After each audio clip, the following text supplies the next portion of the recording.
चक्कर में पड़लू जनानी, कोई बदनामी पीछा छोड़ा महारानी। झूठो के चक्कर में पड़लू जनानी, कोई बदनामी पीछा छोड़ा महारानी। अपना संगे हमारा के लेके डूबा तू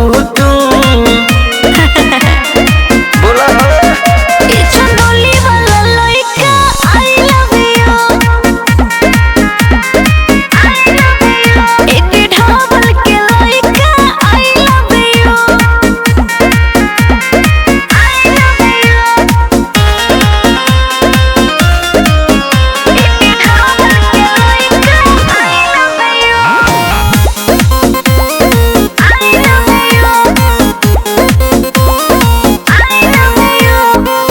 सब में मन बड़ी डरेला हमार हो।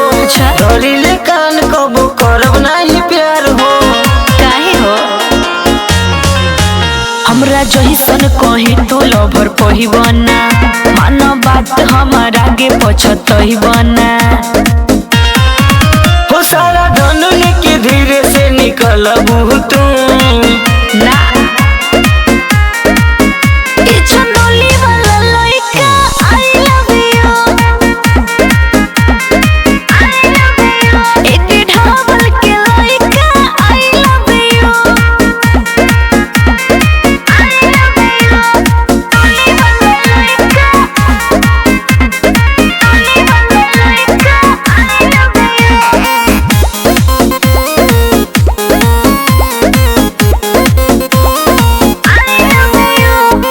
धीरे धीरे प्यार के बनैबू दीवाना, आनंदी बेग भैले घर से बेगाना।